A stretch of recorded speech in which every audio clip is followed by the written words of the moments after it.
vous l'a annoncé depuis quelques jours, notre invité ce matin dans Cap Sud, c'est monsieur Yann Monplaisir, qui est premier vice-président de la CTM. Il a certainement aussi d'autres fonctions. On sait aussi que c'est un chef d'entreprise bien connu à la Martinique. Dans cette rubrique des hommes et des femmes, on prend le temps de faire connaissance avec les personnalités de la Martinique. Monsieur Monplaisir, bonjour. Bonjour. Ouais, c'est un Merci plaisir de m'avoir convié. Ben oui, c'était un plaisir. On a cherché à vous joindre et on n'a pas eu de mal à vous avoir au téléphone. Donc, au moins pour cela, on peut déjà commencer par vous féliciter. Merci. Ouais, vous êtes plutôt accessible. Je m'efforce, vous avez raison de dire ça, parce que je m'efforce parce que c'est pas toujours simple d'être accessible. Moi, j'ai toujours considéré que quand on s'engage dans la vie publique, il ne faut pas se cacher des gens. J'ai rencontré beaucoup d'hommes de qualité, des hommes de premier plan martiniquais. Je parle des anciens parce que comme ça, on ne me taxera pas de parti pris, qu'il s'agisse d'Émile Maurice, de Césaire ou de Gracian. Ce sont des hommes qui étaient accessibles. Et aujourd'hui, je constate que la nouvelle génération a quelquefois tendance à n'être accessible que dans les périodes électorales. Donc moi, je fais en sorte d'être accessible. Je donne facilement mon numéro de téléphone. Beaucoup de personnes l'ont, on me le reproche. Je n'ai pas changé de numéro depuis que le portable existe. J'ai le même numéro de téléphone. Je ne change pas de téléphone après les élections. Je n'ai pas un téléphone pour les élections et puis un téléphone hors des élections. C'est une volonté pour vous d'être volonté. Accessible comme ça. C'est vraiment une volonté. Je pense que c'est une forme de respect aussi des gens. Et aussi, je veux dire, il faut être accessible. Moi, j'ai été choqué. Vous savez, je pense que ce qui m'a marqué, c'est que quand je suis parti faire mes études, j'avais un problème en arrivant à Paris. Comme beaucoup d'étudiants de l'outre-mer, c'était plus compliqué encore qu'aujourd'hui. On n'avait pas le téléphone aussi facilement qu'aujourd'hui. On n'avait pas accès aussi facilement au téléphone. Il n'y avait pas de mail. Enfin bon, voilà, les communications étaient plus compliquées qu'aujourd'hui. Je débarque à Paris. J'avais un problème qui nécessitait que j'ai un appui, une introduction, etc. J'ai essayé de voir un parlementaire et ça a été la croix et la bannière. Et pourtant, je disposais, pour des raisons sur lesquelles je ne m'étends pas, de quelques moyens d'avoir des relations. Et je m'étais dit alors que jamais je ne serais de ces gens-là. Jamais je ne serai de ces gens-là parce que je me mets à la place des plus modestes. Et les plus modestes, quelquefois, ils ont plus de mal d'accéder aux décideurs, aux hommes politiques. Ils ont quelquefois besoin d'un appui qu'on peut leur donner sans que ça ne coûte beaucoup. Donc voilà, donc je suis accessible et je veux être accessible. Alors, on va parler un petit peu de vous, si vous le voulez bien. Vous avez grandi où, monsieur Monplaisir ? J'ai grandi au boulevard de Verdun, à côté du lycée Schellcher. Et je dirais, un peu comme ma vie à la frontière des quartiers, à la frontière des différentes composantes sociales de la Martinique, c'est-à-dire dans ce quartier un peu bourgeois, mais qui n'était pas le plus bourgeois des quartiers, surtout à l'époque, et à côté de Texaco, de Rive-Droite, Texaco que j'ai connu avant qu'il n'y ait le flux de migration. C'est un endroit où nous allions nous baigner sur l'appontement de Texaco, où nous allions pêcher des petits poissons dans le canal qui ne devait pas être très propre d'ailleurs, soit dit en passant, on a dû être pas mal vaccinés, qui est encore là, qui se jette encore dans ce quartier. Voilà. Je vois que vous avez de bons souvenirs quand même. J'ai de très bons souvenirs et j'ai les souvenirs des gens de ma génération, c'est-à-dire d'un moment où la vie était très différente de ce qu'elle est aujourd'hui. Est-ce qu'à l'époque, vous avez fait vos classes au lycée Schellcher aussi ? J'ai fait mes classes au lycée Schellcher. À l'époque, on faisait les classes au lycée Schellcher. J'habitais à côté du lycée Schellcher, donc il était logique que j'y sois. Tout le monde n'y entrait pas quand même à l'époque, c'était pas évident. On n'y entrait pas facilement. J'ai compris ça après, quand j'ai fait mes études secondaires. J'ai compris que quand on avait le privilège d'habiter Fort-de-France et le privilège d'habiter à côté du lycée, c'était un privilège qui vous ouvrait des portes, ce qui n'était pas très équitable. Qui était une réalité. Est-ce que vous faisiez partie à l'époque déjà, dans votre jeune âge, de ces jeunes qui avaient envie de changement ? Parce que souvent on entend... Non, je ne peux pas dire ça. Ouais. J'ai eu une éducation très bourgeoise. J'ai eu une éducation avec une cellule familiale très soudée. Donc, on s'est un petit peu protégé, si je puis dire. On était sans doute, nous étions sans doute protégés, ou pas sans doute, nous étions protégés de beaucoup de choses. Et c'était des débats sur lesquels nous n'étions pas du tout. Moi, j'étais pas du tout intéressé. Mes parents, d'abord, ne s'y intéressaient pas du tout. Mon père était d'origine sainte-lucienne, donc évidemment, il était concerné puisqu'il avait choisi de vivre en Martinique, mais il n'était pas attiré par la politique.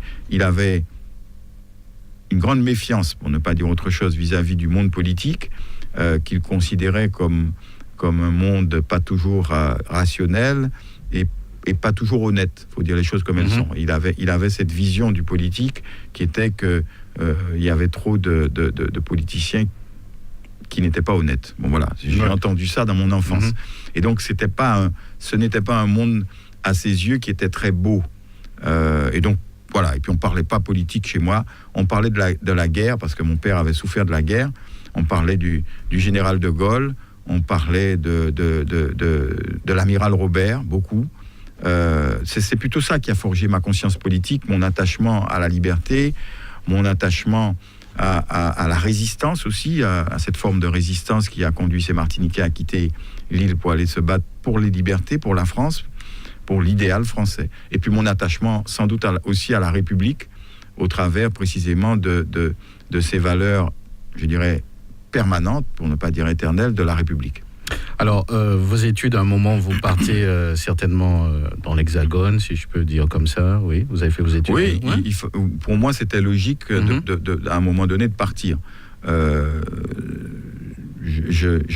D'abord, les études que je voulais faire me conduisaient à partir, et ensuite, faut avouer que j'avais envie de partir. À l'époque, on était très cocoonés dans les familles martiniquaises, et beaucoup d'adolescents avaient une aspiration, c'est de plus avoir papa et maman sur le dos tous les jours.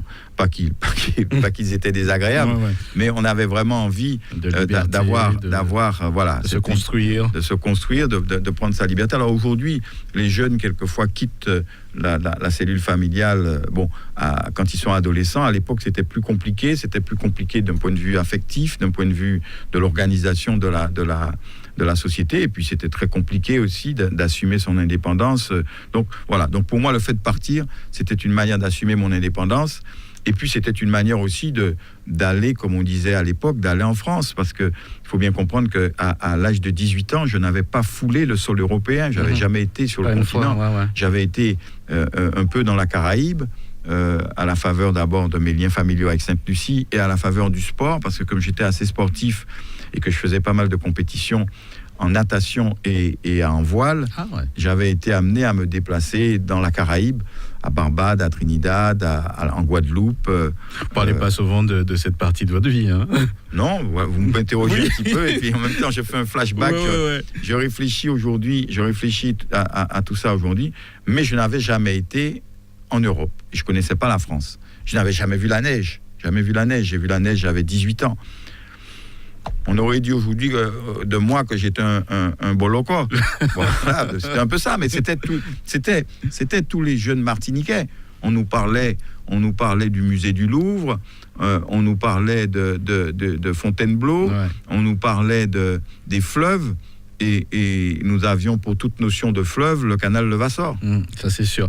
Alors à l'époque ça se passe comment un petit peu les études? Pas de problème forcément d'adaptation? Non, je n'avais pas eu trop de problèmes. J'ai eu une scolarité, je le vois maintenant, vous savez, je regarde les choses avec l'avantage du recul. J'ai eu une scolarité assez simple. D'abord, j'étais au lycée, donc tout ça était un peu conducteur, il y avait un fil conducteur. Le lycée Schellcher, c'était une école de discipline, une école, voilà, c'était déjà, on était déjà présélectionné. Un rail presque. Hein. On était sur un rail. On était sur un rail quand on était au lycée Schellcher. C'est vrai, c'était déjà une forme de facilité et un avantage par rapport à d'autres. Vous évoquiez la difficulté, notamment pour ceux qui habitaient les communes et qui devaient passer par toute une filière de sélection. Nous, la sélection, elle était naturelle. Alors, c'était évidemment beaucoup plus simple. Et puis, je dois avouer que, je l'ai compris avec le recul, je devais avoir une certaine facilité. Parce que je n'ai jamais eu le sentiment de faire des efforts démesurés. Il faut le dire, c'était comme ça. Et bon an, mal an, j'ai fait des études honorables. J'ai redoublé une classe qui est la 6e. Je l'ai redoublée sans doute parce que je n'étais pas assez mature, parce que je n'étais peut-être pas assez indépendant sur le plan de l'organisation. Et puis voilà. Et puis j'avais un peu...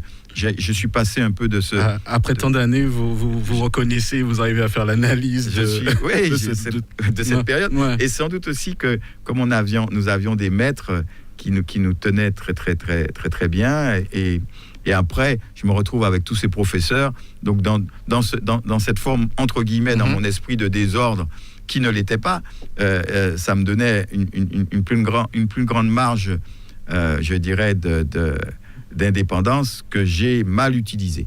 Et puis j'étais assez dissipé, il faut bien le dire, ce qui n'arrangeait pas les choses. Est-ce qu'à cette époque, vous aviez déjà un petit peu une vision de ce que vous vouliez faire dans les années lycée, tout ça ? Après, ce que je voulais faire après, à l'époque, j'étais attiré par la chirurgie, mais je pense que ça venait du fait que j'avais été opéré très jeune de l'appendicite. J'étais en 7e ou en 8e, je ne sais plus, j'ai été opéré d'urgence, et donc j'avais été fasciné par la magie de cette opération, la magie de cette personne qui vous en quelque sorte, qui vous sauve la vie, quoi, finalement, parce que même si je n'en avais pas conscience, je m'en souviens plus très bien, j'ai dû être assez inquiet d'être amené comme ça d'urgence, de dire on l'opère tout de suite. Je sentais bien que tout le monde s'agitait autour, et qu'il y avait beaucoup d'inquiétudes. Et donc voilà, j'étais fasciné par ça, mais petit à petit, je dirais que très naturellement, en raison du contexte familial, il s'est trouvé que j'ai été attiré par d'autres choses, et notamment par tout ce qui concernait le fonctionnement de la vie économique, les aspects juridiques des choses aussi m'attiraient.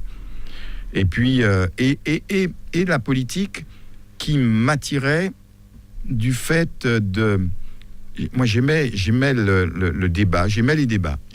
À l'époque, il y avait des débats à la télévision, quand la télévision est arrivée, et j'aimais regarder, écouter les débats, les argumentations, les positions des uns, des autres. Et donc, voilà. Alors, vous êtes à la tête de plusieurs entreprises. Je pense que ce n'est plus tout à fait le cas. Plus tout à fait le cas, d'accord. Non, parce que j'ai passé la main.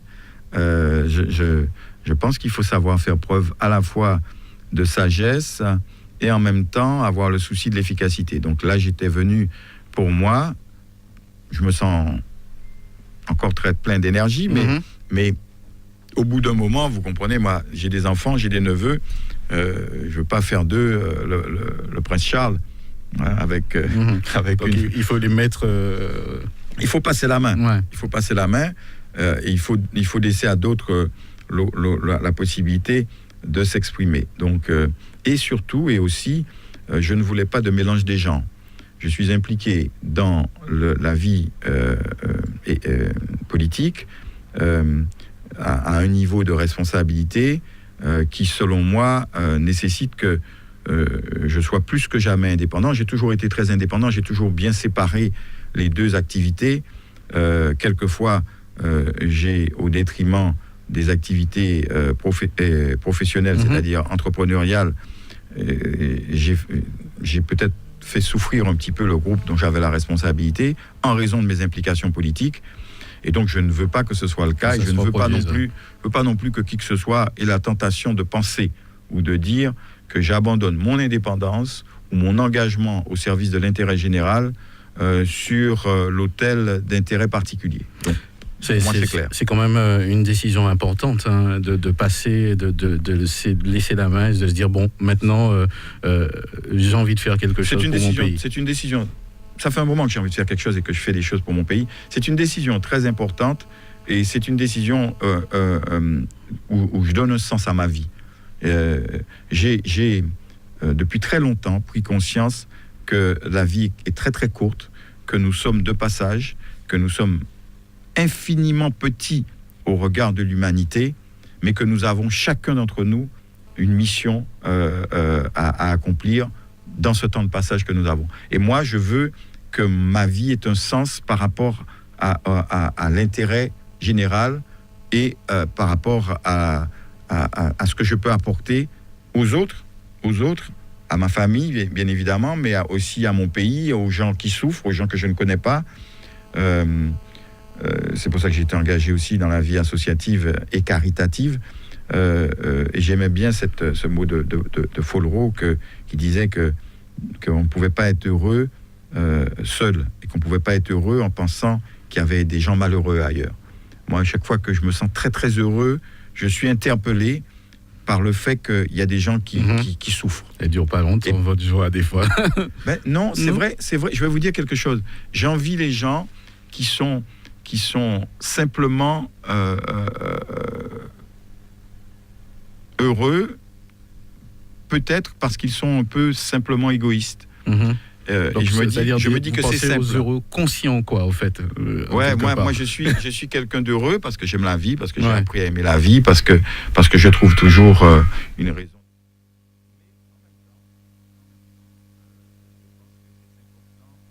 Que l'on tienne compte, que l'on sache à tout moment, que l'on ne perde pas de vue, le fait qu'il y a des gens qui souffrent. Parce que je trouve que l'indifférence, c'est la pire des choses. Quelles sont les valeurs qui vous accompagnent depuis des années? Les valeurs humanistes, ce que je vous ai dit, l'écoute, l'attente, le souci de l'autre, l'honnêteté, la liberté. Ce sont des valeurs pour lesquelles je pense, je me bats et sur lesquelles je suis prêt à me battre. La liberté, l'honnêteté, la générosité, la solidarité, l'amour du prochain, l'humanité, tout simplement. Comment on passe de l'entrepreneuriat, si je peux dire, à la politique? C'est vrai que, en quelque part, c'est aussi faire de la politique, finalement. Chacun d'entre nous fait de la politique. Oui, effectivement. Chacun. De mener des entreprises, de créer de la richesse. Comment on passe de l'un à l'autre? Pas toujours facilement. Parce que le monde de l'entreprise est un monde d'une logique presque implacable. Il faut que les choses sont comme ça et souvent le monde de l'entreprise est un monde qui met en concurrence, donc qui souvent, ça devrait être toujours, et qui donc doit faire fi, entre guillemets, de certaines considérations, autrement on condamne l'entreprise. C'est pour ça qu'on a des fois du mal à comprendre certaines décisions. Il y a une contradiction à gérer en permanence entre la déshumanisation et la nécessité d'efficacité. Et donc il faut faire l'équilibre. Comment on passe de l'un à l'autre? Je pense que l'on est en permanence entre l'un et l'autre. Entre l'un et l'autre. Mais il y a une compatibilité compliquée, parce que quand vous êtes dans le monde de l'entreprise, d'abord il peut y avoir des conflits d'intérêts, c'est évident. Ensuite, il y a des conflits, je dirais, de désintérêt, c'est-à-dire qu'il y a des gens qui peuvent vous en vouloir et vous sanctionner du fait de vos engagements. Donc c'est compliqué pour quelqu'un de gérer les deux. Et de toute façon, la politique en général, quel que soit celui qui l'appréhende, doit être faite avec passion. Il y en a qui le font par intérêt, il y en a qui le font parce que ça peut être un ascenseur social et un ascenseur économique. C'est une forme. Ça n'a pas été ma motivation, heureusement. Bon, peut-être que je n'en ai pas eu la tentation. Parce on a un petit peu de mal à vous le reprocher. Oui, encore que certains pensent ça. Et c'est drôle d'ailleurs, parce que très naturellement, certaines personnes pensent que du fait que je sois un chef d'entreprise, je suis nécessairement ou probablement ou potentiellement un coquin et quelqu'un qui donc pourrait utiliser la sphère publique pour servir des intérêts personnels. Ça peut arriver, cette tentation est grande, il faut y résister. J'ai toujours, je touche du bois, je pense y avoir réussi, ce qui m'autorise une grande liberté de parole. Les gens, vous comprenez bien qu'on m'aurait fait taire déjà. On m'aurait déjà... Si j'avais des casseroles, il y a longtemps qu'on les aurait sorties pour me faire taire. Alors évidemment, quelquefois on fait des amalgames, on fait des allusions, on fait... Oui, il y en a, par exemple, concernant le tourisme, il y en a eu. Peut-être que c'est peut-être un avantage ce sont des choses qui d'ailleurs m'ont d'abord fait hausser les épaules, quelquefois sourire, mais autour de moi, les gens m'ont dit, il faut pas que tu acceptes ça, parce que les gens me connaissent. Vous savez, quand j'ai la naïveté, quand je m'engage, de m'engager avec conviction. Et tellement de conviction que je me dis, mais c'est évident pour tout le monde. Ça ne l'est pas. Ouais. Et ça ne l'est pas. Mais moi, j'ai acquis la conviction parce que j'ai vu le potentiel en étant dedans. J'ai acquis la conviction que si on veut créer de manière significative de la richesse et donc de l'emploi en Martinique, il faut utiliser le levier du tourisme, qui est un levier énorme et qui est un levier pour même des pays très développés. C'est une activité, on pense que le tourisme, c'est un truc pour les sous-développés. C'est pas pour les sous-développés. La France est une des premières puissances touristiques du monde. La Chine est une des premières puissances avec la France, d'ailleurs. Les États-Unis, la Grèce, l'Égypte, le Maroc, la Tunisie, tous ces pays-là ne vivent quasiment que du tourisme. Qu'est-ce que c'est que le tourisme? Le tourisme, c'est l'échange, c'est la rencontre avec l'autre. C'est l'autre qui a les moyens de venir chez vous et qui vient chez vous parce qu'il veut découvrir des gens, il veut découvrir un pays et qui vient dépenser de l'argent avec lequel il ne va pas repartir et qui, en venant chez nous, fait travailler toute la chaîne, les agriculteurs, les taxis, les gens qui organisent des excursions, les restaurateurs, les salles de spectacle. Tout le monde peut vivre de ces échanges-là. On peut quand même dire, Monsieur Monplaisir, que le fait de sortir d'une entreprise, des entreprises, puisque vous étiez directement concerné par le tourisme, c'est un avantage, c'est un atout, c'est des choses qui vous servent maintenant? Oui, ça me sert parce que d'abord je vois les choses avec le regard de quelqu'un qui a connaissance de l'entreprise. Ma formation, j'ai une formation économiste. J'ai fait à la fois une école de commerce, j'ai été à la faculté de sciences économiques parallèlement, et en même temps j'ai fait un peu de droit.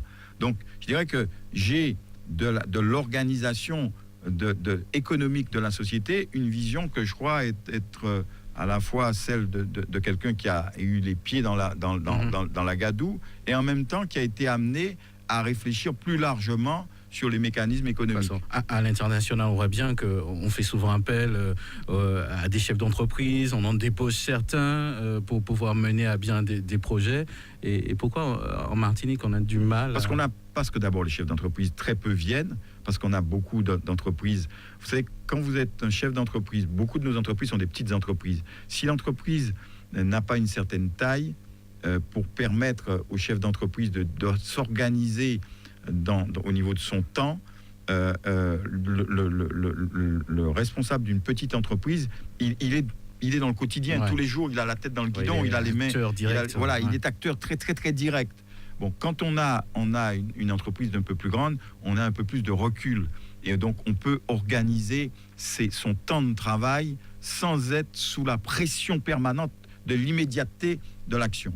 Donc, c'est peut-être ça qui explique. Et puis, il y a une grande suspicion. On n'aime pas les hommes politiques qui viennent. Moi, combien de fois je me suis entendu dire ça? Combien de fois j'ai été critiqué? Combien de fois on a fait campagne? On a fait campagne contre moi parce que je suis un chef d'entreprise. Alors qu'on aurait dû exactement faire le contraire. Et pourtant, qui dit chef d'entreprise dit création de richesse. Regardez un peu Max Élysée. La vision qu'il avait, parce qu'il était chef d'entreprise. Ce qui se fait à Fort-de-France maintenant avec le Malécon, etc., il l'avait proposé il y a 40 ans de cela. Tout ce réaménagement du bord de mer, cette réouverture de la ville sur la mer, etc. Il y a 40 ans, j'étais avec lui à l'époque. Je me souviens, il avait même fait faire un plan d'urbanisme par un architecte, etc. Et c'est lui qui, au moment où on a voulu reconstruire l'usine du Larentie, a dit « Attendez, vous allez avoir 2 usines pour broyer de la canne, mais quelle canne vous broyez ?» Et regardez, aujourd'hui, on a du mal à amener un volume de canne suffisant au galion. Et alors qu'on allait investir, les politiques, pour des raisons politiques, sous la pression de l'opinion publique. L'opinion publique a raison de mettre la pression aux hommes politiques, mais les hommes politiques ont la responsabilité de répondre aux pressions de l'opinion publique et aux attentes en fonction de la connaissance qu'ils ont des réalités, et non pas simplement pour faire plaisir. Donc, quelque part, si je comprends bien, vous êtes en train de dire que la politique, on est obligé de faire aussi avec les acteurs économiques. On n'a pas d'autre choix. On doit faire avec eux ce qu'on ne fait pas assez en Martinique. On ne fait pas assez ça. Ça se fait beaucoup dans le monde anglo-saxon. Il y a des rencontres sans compromission. Il ne s'agit pas de mélanger les genres. Il ne s'agit pas qu'on se dise on va se taper là dans la main et puis on va faire du business avec. Non, il s'agit de rencontrer des gens qui ont une vision eux aussi, qui ont des difficultés. Moi, je me souviens, j'avais été très frappé de cela il y a une vingtaine d'années, hein, même peut-être plus, c'était 20-25 ans, c'était M. Compton qui était Premier ministre de Sainte-Lucie, il venait d'accéder à l'indépendance. Eh bien, il était normal, régulier, connu, admis du public que le Premier ministre rencontra régulièrement le monde économique pour leur dire quels sont vos problèmes, qu'est-ce que vous souhaitez que nous fassions pour vous amener à investir, qu'est-ce que vous souhaitiez que nous fassions pour vous faire en sorte que vos entreprises se développent. Pourquoi ? Parce qu'ils voulaient créer de l'emploi et qu'ils voulaient créer de l'activité. Pourquoi on ne suit pas ces modèles On ne suit pas ces modèles-là, d'abord parce que on est dans le monde, on est de culture, je dirais, à la fois catholique et en même temps française. C'est-à-dire qu'on a vis-à-vis du monde de l'économie la vision d'un monde de l'argent, avec tout ce que ça peut comporter de connotations négatives. Les anglo-saxons, qui sont anglicans, même si à Sainte-Lucie ils sont catholiques, mais ils ont pris la culture anglophone, ils sont beaucoup plus pragmatiques. Et donc ils ne voient pas dans le fait de parler argent ou de parler développement ou de parler développement d'entreprise, le fait de parler de choses qui ne soient pas, comment on va dire ça, propres. Ouais. Bon. Et puis en même temps, il y a autre chose, à mon avis, de plus pernicieux chez nous. Le monde économique dit, nous, on se mêle pas de la politique, comme ça, vous faites votre cuisine, mais ne vous mêlez pas de nos affaires, nous faisons du business. Et vice-versa, le monde politique dit aux gens qui s'occupent des entreprises, surtout ne venez pas marcher sur nos plates-bandes. Vous avez vu comment ils sont sensibles à la critique. Quand le monde économique dit il y a quelque chose qui ne va pas, quand le monde, par exemple, du bâtiment dit on a des problèmes, il faut les entendre.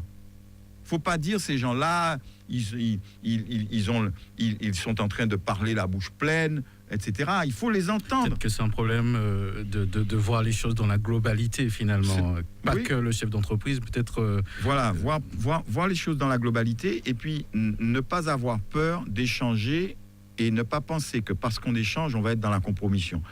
Quand on est avec une casquette politique, il faut avoir à l'esprit la notion de l'intérêt général. C'est le rôle du politique. L'intérêt général. Mais l'intérêt général n'est pas nécessairement en opposition et en contradiction avec l'intérêt particulier. Et l'intérêt particulier n'est pas nécessairement opposé à l'intérêt général. C'est la notion d'arbitrage qui est la notion politique importante. Le politique doit arbitrer. Il ne doit pas laisser se faire des situations où on sert les avantages d'un individu ou d'un groupe d'individus au détriment de l'intérêt général.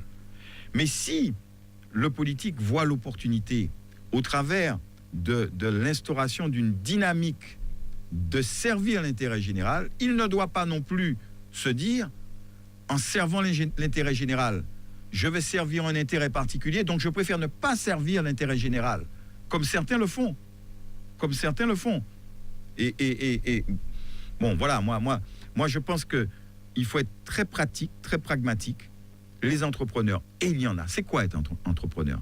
Le mot. C'est avoir cette fibre qui fait que vous osez quelque chose que d'autres n'osent peut-être pas. Donc vous prenez un risque. Que vous prenez un risque, que vous avez, je dirais, ce brin de folie qui fait qu'à un moment donné, vous regardez les choses et vous dites, mais je vais y aller. C'est ça être entrepreneur. Il faut favoriser ça chez nos compatriotes. Et moi, je suis très heureux par rapport à ma génération. Les jeunes d'aujourd'hui sont beaucoup plus entreprenants. C'est un espoir. Le malheur, c'est qu'ils sont tellement entreprenants que comme ils n'ont pas d'opportunité de réaliser leur talent ici, ah ben, ils vont entreprendre ailleurs. Et c'est à nous de créer le contexte de l'entrepreneuriat. Et là aussi, vous voyez la différence qu'il y a. Vous pouvez partir d'une bonne intention. La bonne intention de tous les hommes politiques, parce que d'abord, c'est une bonne intention, et puis c'est politiquement, électoralement assez payant. C'est comment je fais pour maximiser la création d'emplois. La facilité, c'est quand vous avez une responsabilité et que vous êtes l'élu d'une collectivité, c'est d'embaucher. Parce que vous embauchez, les gens que vous avez embauchés vous sont redevables. Donc en tant que chef d'entreprise, vous avez une autre vision, je suppose. Moi, j'ai une autre vision. Je dis, il faut embaucher autant que nécessaire. Et il faut embaucher les gens en fonction de leurs compétences. Et pas seulement, ou pas comme on le fait trop souvent dans les collectivités, en raison de leurs affinités politiques. Finalement, on ne rend pas service ni à l'un ni à l'autre. On ne rend service ni à l'un ni à l'autre. Parce que finalement, ça aboutit à des sureffectifs, qui pour autant n'aboutissent pas à une qualité de service comme on serait en droit de l'attendre de la part souvent des collectivités. Et ensuite, plus grave encore, et ça on ne le voit pas tout de suite, on obère la capacité de la collectivité d'investir. Comme la collectivité a pris tout son argent pour payer des salaires, elle n'a plus d'argent pour faire les investissements que la population est en droit d'attendre, qu'il s'agisse d'un pont, d'un stade, d'une route, etc. Donc elle n'investit pas. Et comme elle n'investit pas, elle ne donne pas de travail aux entreprises. Et finalement, on aboutit à ce double résultat que d'abord, on ne remplit pas les missions d'équipement que doivent porter les collectivités, et en même temps, on ne crée pas d'emplois parce qu'on a gelé la capacité de créer des emplois sur des emplois qui ne sont pas productifs, puisque finalement, le service attendu n'est pas rendu. En quelque part, si je vous écoute bien, vous êtes en train de dresser un bilan déjà un petit peu de ce qui se passe à la CTM.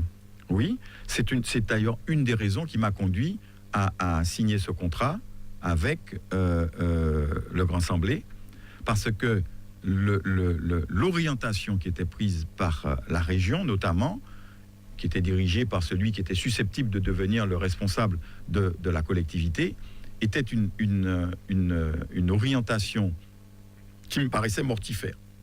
Parce que nous avons constaté que d'abord la région de Martinique à l'époque était devenue la région la plus endettée de France en quelques années. Et puis nous avions constaté également qu'on avait doublé les effectifs de la région en 5 ans. Et ces deux décisions-là, ces deux choix politiques, qui sont des choix majeurs, me paraissaient être des choix très dangereux pour la Martinique. Aujourd'hui, quand on vous écoute parler un petit peu sur les médias, vous faites preuve quand même de beaucoup de sang-froid, puisque vous avez l'habitude de diriger et vous avez peut-être une vision qui... Et puis je vais vous dire, j'ai eu l'expérience de la vie. Comme beaucoup de personnes, la vie m'a donné, mais elle m'a donné beaucoup de coups aussi. J'ai reçu beaucoup de coups, et j'ai reçu des coups de mon fait, du fait de mes erreurs. Donc, on voyait la balance au bout d'un moment, et il y a plus d'expérience que peut-être que de... Parce que certains se demandent comment vous faites. Je dois dire, j'allais dire moi-même. Non, simplement, j'ai tellement à l'esprit la volonté de faire des choses pour mon pays que je fais en sorte de ne voir que l'essentiel. Et la première chose que je vois, c'est la nécessité pour nous de nous rassembler. On peut être pas d'accord. Peu importe les bords politiques, vous êtes prêt à travailler avec tout le monde? Je travaille avec tout le monde. Ouais. Je suis prêt à travailler avec tout le monde. Je crois qu'on doit avoir un débat démocratique. Le débat démocratique, c'est le choix. Il faut offrir un choix aux gens. Mais quand les gens ont choisi, quand on est responsable, il ne faut pas exclure. Il faut au contraire impliquer, intégrer, amener tout le monde à participer. Et ce n'est pas ce qui se passe. Vous voyez, par le passé, j'ai eu moi-même à souffrir, à titre personnel, de cette forme d'ostracisme. Ça existait. Si vous n'étiez pas de tel bord, vous étiez bon. Et maintenant, ça existe aussi. Et moi, ce n'est pas ma vision. Au contraire, je pense que on doit se situer au-dessus de tout ça, Et il y a tellement de choses sur lesquelles on est d'accord. On est dans un petit pays. En fait, quel est le combat? Le vrai combat, c'est un combat pour le pouvoir. Pour le pouvoir. Pensez ça. Oui, bien sûr. Et si je vous dis que ça n'est pas mon cas, je vous mentirai. Mais moi, je veux pouvoir, c'est-à-dire disposer des moyens de faire dans le but de faire. Et non pas dans le but de m'assurer la perpétuation du pouvoir. C'est ça qui tue. Ce qui tue, c'est que on veut le pouvoir pour le pouvoir, et donc on paie le prix du pouvoir pour garder le pouvoir. Moi, c'est pas ma vision. Et je souhaite, et je suis très à l'aise en raison précisément de mon âge aussi, parce que je suis à la fois suffisamment jeune pour avoir l'énergie, suffisamment âgé pour avoir une forme de sagesse et d'expérience, et puis aussi avoir une indépendance par rapport à la durée qui pourrait être la mienne dans la vie politique. Alors je vais faire ce que font tous les hommes politiques. Ils l'ont tous fait, et puis au bout d'un moment, je pense que ils ont du mal, parce que c'est une forme de drogue. Je ne souhaite pas m'éterniser dans l'exercice du pouvoir politique. Aujourd'hui, quand vous regardez la Martinique, quel est le sentiment qui vient, le premier? Le premier sentiment, c'est qu'il y a une forme de gâchis.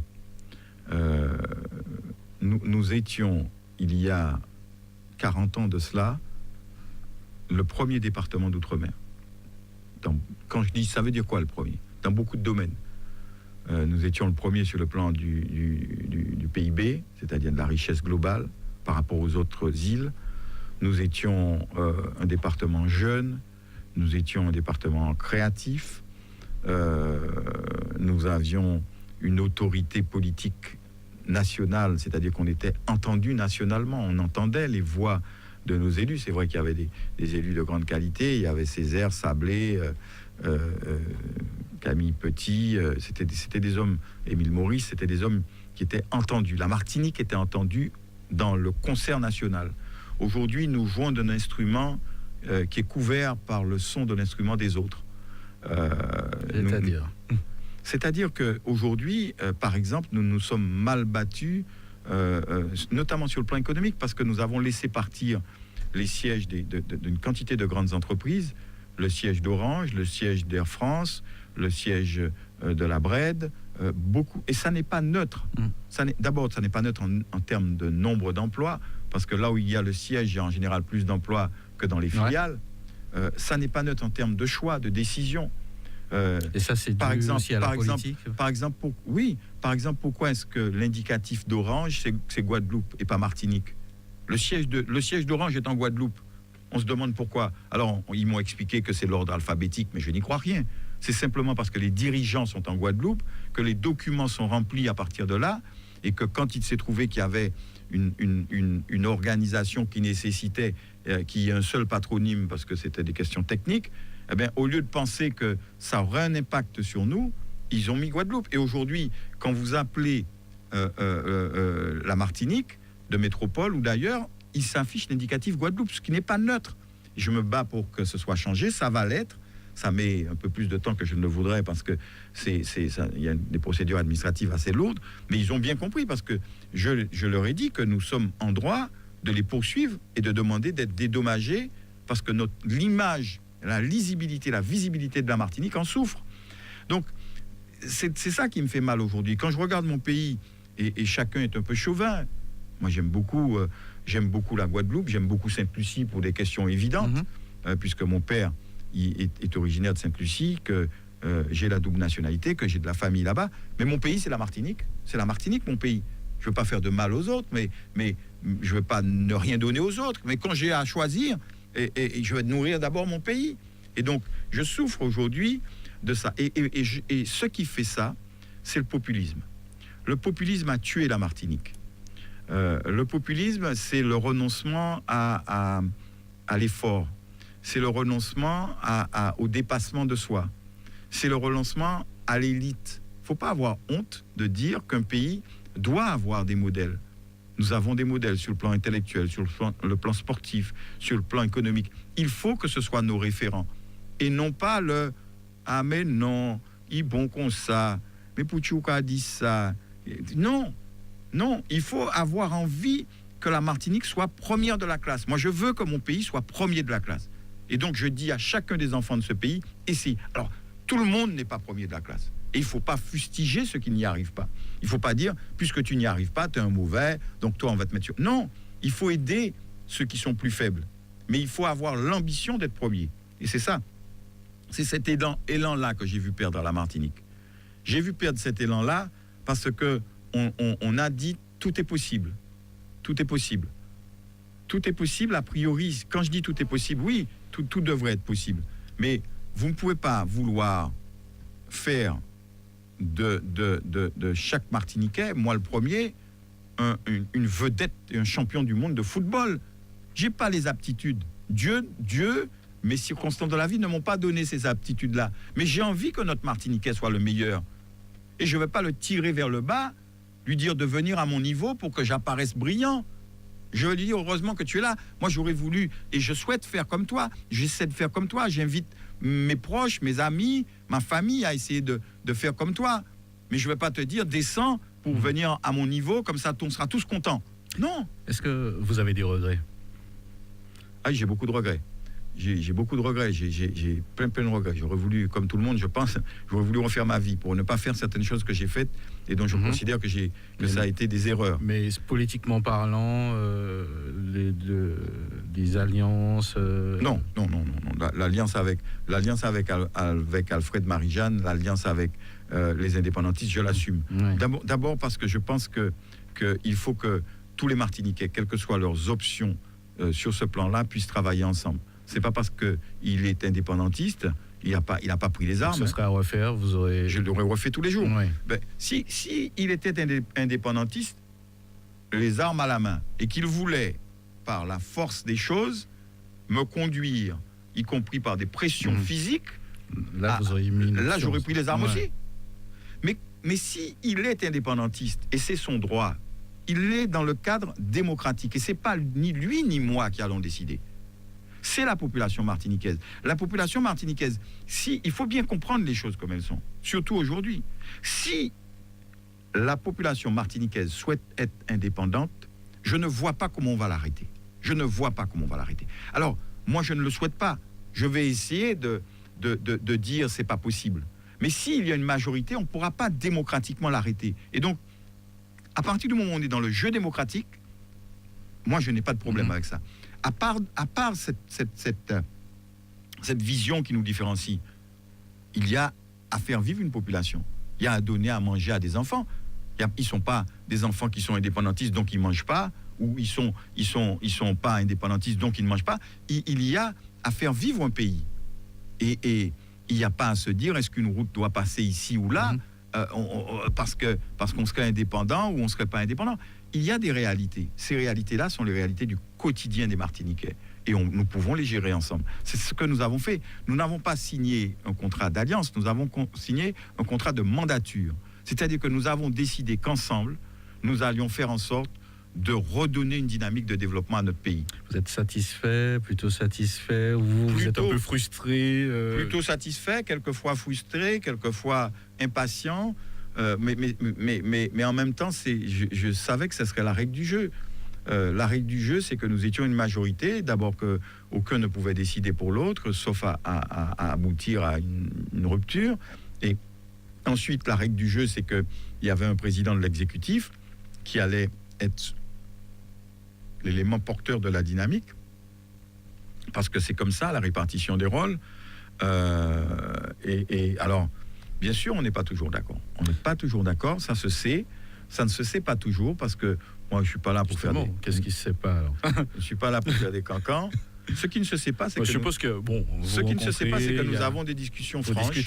Ce qui ne se sait pas, c'est que nous avons des discussions franches. Ce qui ne se sait pas, c'est que nous exposons et défendons chacun nos points de vue et que nous aboutissons à un consensus qui nous permet de diriger et de faire en sorte que les choses marchent ensemble. Mais quelquefois, il faut aussi que l'on sache nos différences.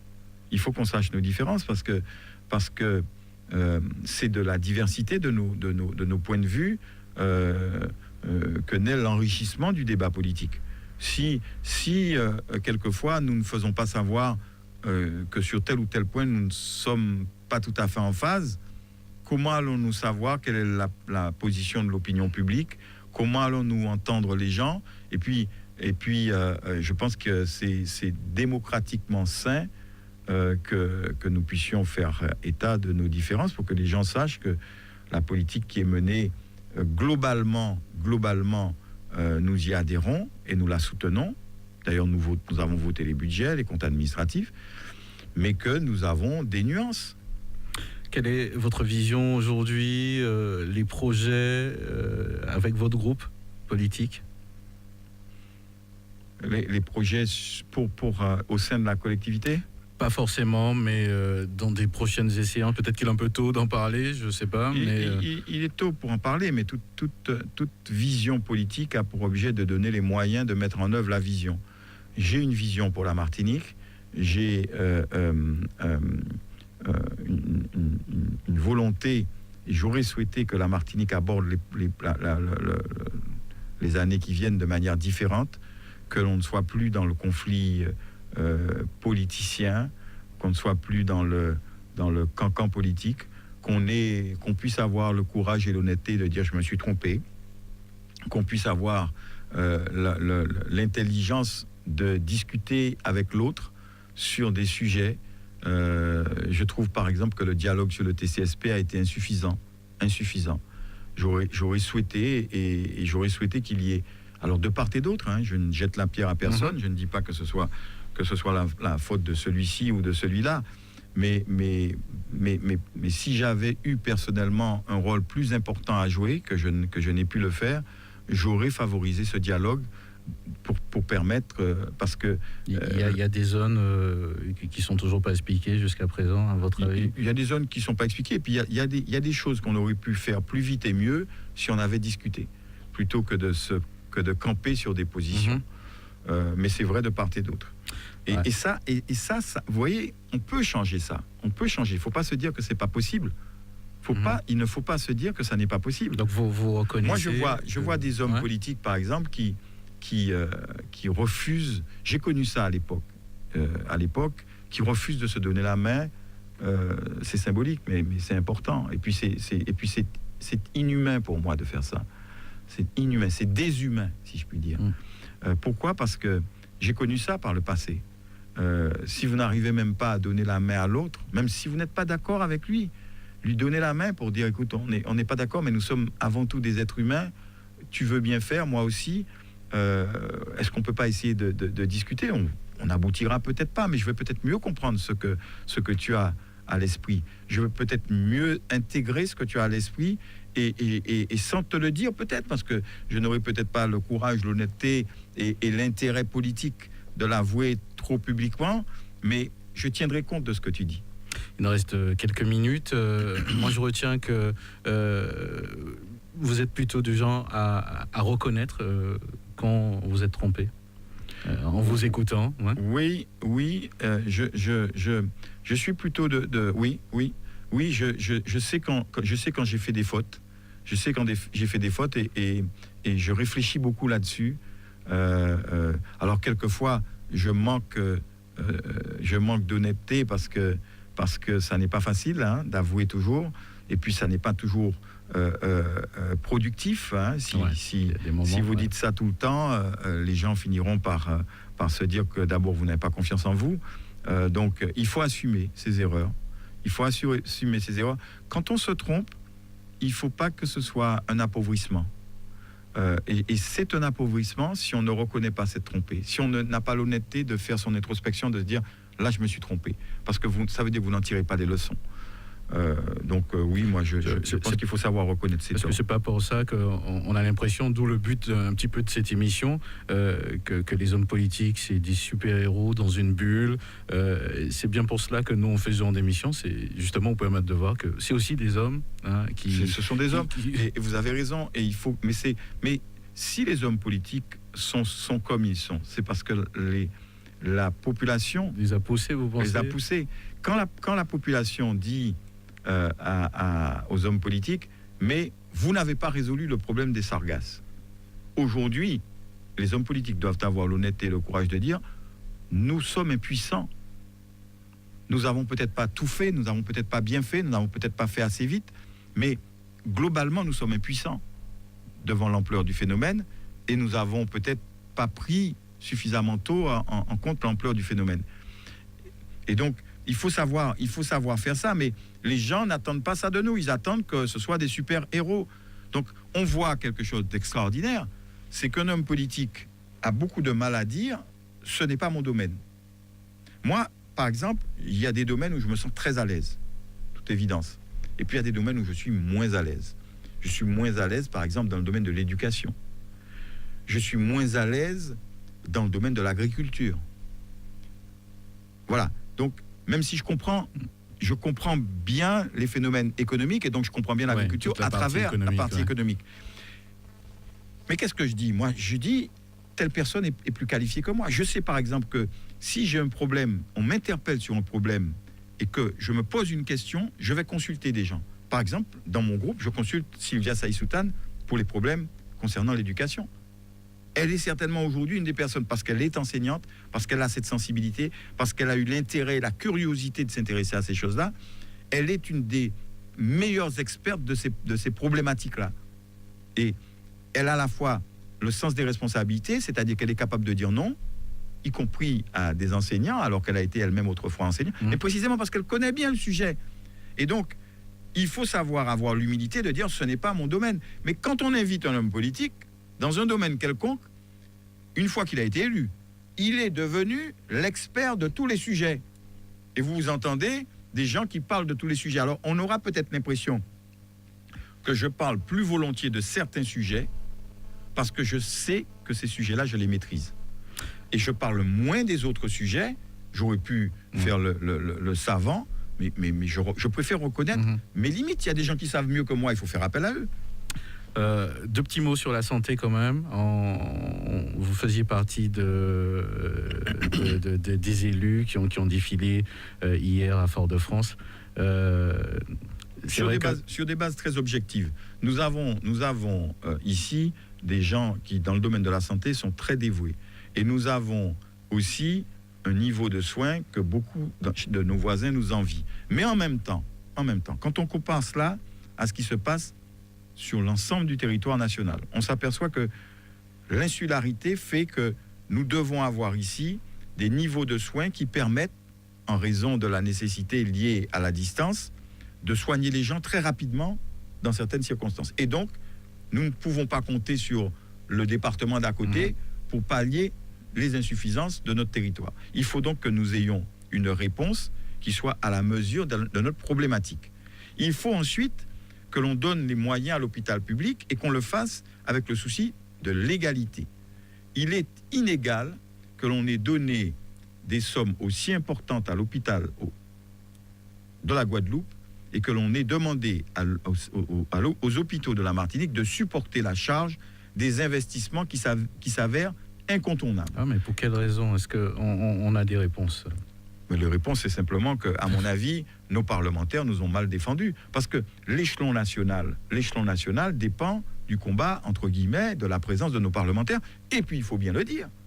Et il faut bien le dire, parce que c'est une réalité. Là encore, le principe de réalité, moi, je ne veux pas blablater sur des principes. La réalité, c'est quoi? C'est qu'il y a eu déjà 6 ministres guadeloupéens, qu'il y a eu des Guadeloupéens qui ont siégé pratiquement depuis Chirac dans tous les conseils des ministres de la République, et qu'évidemment,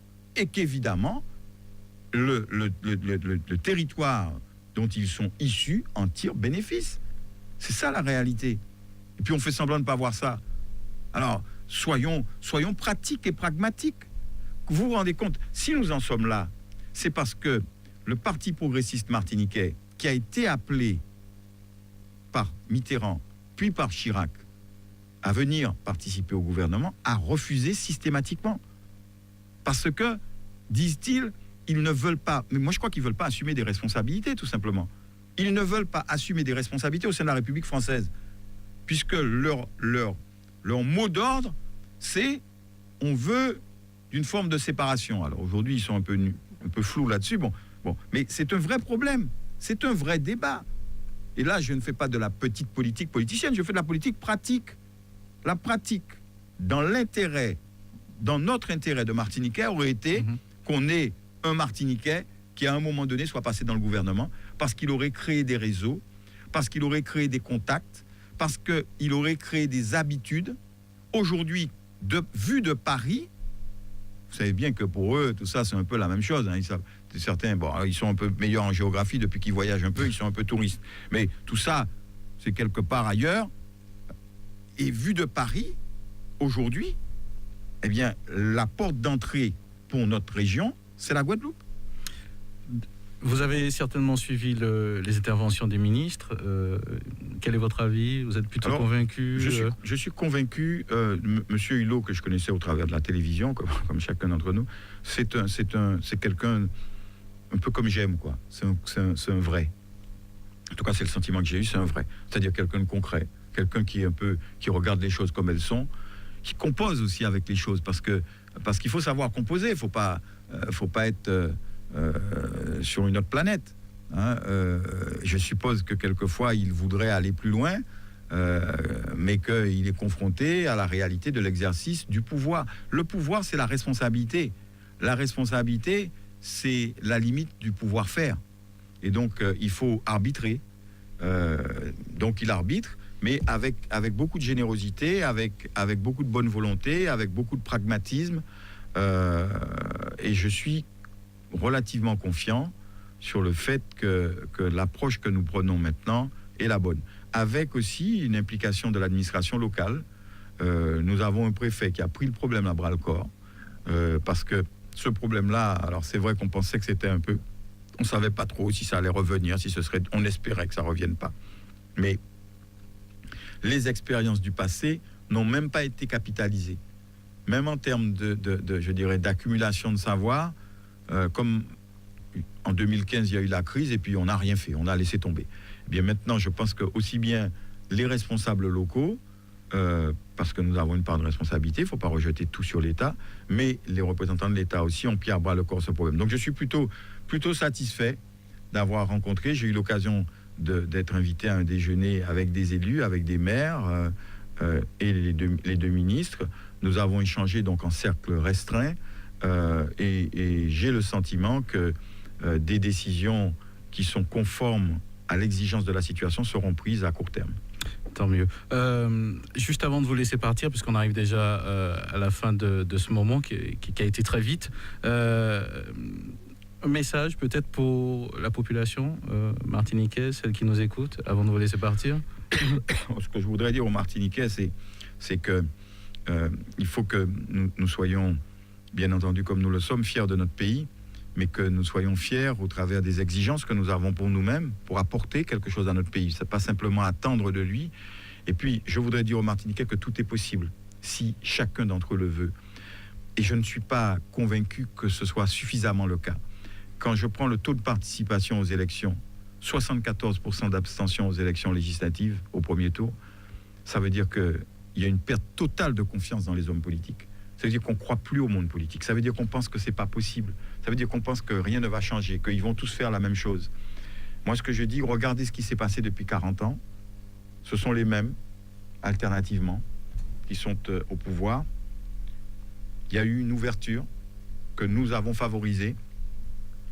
Ce que j'attends des Martiniquais, c'est qu'ils observent à la faveur de cette ouverture, avec l'arrivée de gens nouveaux, Madame Mousseau, qui est élue d'ailleurs du François, Karine Mousseau, Sylvia Saïsoutane, Diane Montrose, Marinette Torpille, moi-même, nous sommes un petit groupe de personnes qui avons signé ce contrat de mandature je leur demande d'observer ce que nous faisons, d'observer la manière dont nous travaillons, d'observer l'engagement qui est le nôtre et de se dire qu'il est possible de changer la Martinique à condition de changer de politique.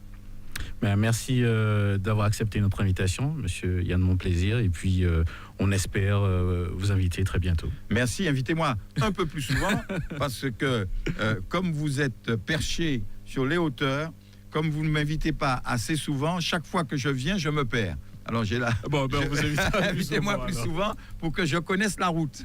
Merci encore. Merci à vous. Merci.